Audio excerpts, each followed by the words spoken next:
Hi everyone, welcome back to my channel. My name is Catherine and this is Raspberry Reads.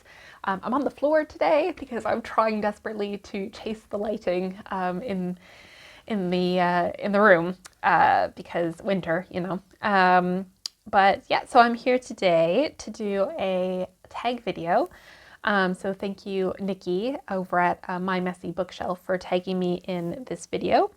And I'm just pulling up the prompts on my tablet. So this is the Reading Books About Reading tag. What an interesting idea. And I was really, it gave me a lot to think about listening to Nikki's responses. So I will try my best to do this. So the first question is, what do you enjoy most about reading? Well, most is difficult.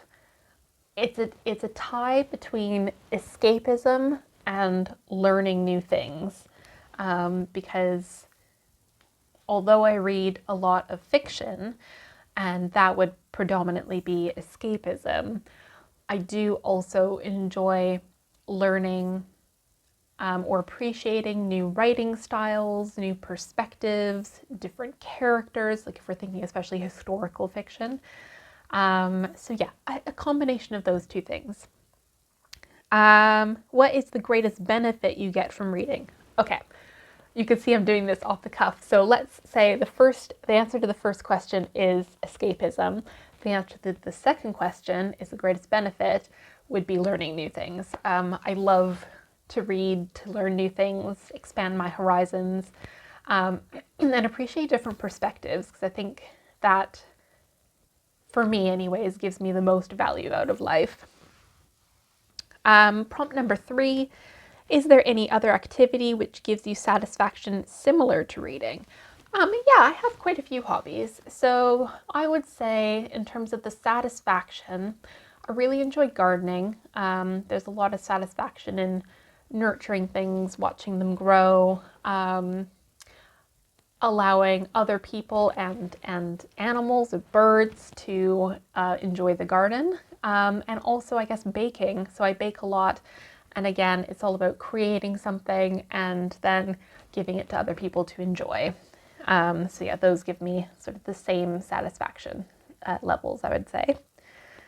Prompt number 4. Do you have a dedicated time each day or specific days in the week set aside for reading?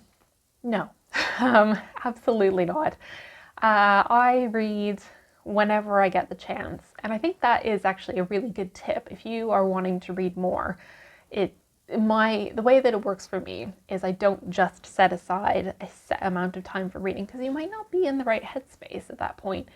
What I like to do is have multiple books on the go in different formats so that I can chop and change depending on my mood and my circumstances. So as an example, when I'm commuting to work, if I'm waiting for the bus, I don't like to have my headphones in. So I will normally be reading a few pages of an ebook on my phone. But when I'm on the bus, I can't read on my phone because I get motion sick. So then I like to have an audiobook to listen to. Similarly, in bed, I tend to like to fall asleep listening to an audiobook. I don't tend to read physical books in bed, especially not hard copied or hardback books, because they're too awkward. So then I'd be more likely to be reading an ebook. Otherwise, I tend to enjoy reading in the evenings sometimes. I'll sit on the sofa in the corner where I film a lot of my videos, and I'll do a lot of reading there. And sometimes I'll read in bed as well. But yeah, on the weekends, if I have a chance, as I said, it tends to just be whenever I get a spare moment. And I can get carried away. And if I don't have anything else to do, I will probably be reading, if I'm honest. The 5th prompt is, do you have a dedicated amount of time each day for reading? So no. I mean, some days I guess I don't read at all. Yeah, if I'm too busy, then I'm not reading at all. And other days it could be anywhere from a few minutes to a few hours. What is your favorite essay or book about the joys of reading? I found this a really challenging prompt because I don't read a lot of books about reading. The only book I could think of is The Reader, and apologies, I don't remember the author's name. I feel like it might be like Shank or something. I'll pop it up anyways. And a really famous, it is a really famous book, and then it was turned into a film with Kate Winslet in it, and it's about a younger boy who falls in love with an older woman, and he reads to her. I mean, I think most people are familiar with it, but it is to do with Nazis and yeah, and their relationship together, but it is very much centered on reading. So that was a really good book when I read it years and years ago, and it's the only one I can really think of off the top of my head that is to do specifically about sort of a love of reading. And then the seventh prompt is, what is your favorite quote about the joy of reading? Again, this, I don't store favorite quotes generally in my mind, but I was thinking about some books that I've read recently, and then I was thinking about Matilda, which obviously centers quite a lot on books. And the quote that I really like from Roald Dahl in Matilda is, all the reading she had done had given her a view of life that they had never seen, they being her family, her parents. And I love that because, as I said, one of the things that I like the most about reading is learning new perspectives. And then the eighth prompt is, if you were denied time to read or if your access to books was denied, how would you cope? Not well, I guess. I mean, well, that's not true. I went for a period of maybe 2 years after I finished my PhD where I don't think I read hardly anything, if at all. And that was from pure burnout. So I feel like you definitely have to be in the right mindset to read. And it's not for everybody, although I would always encourage people to read.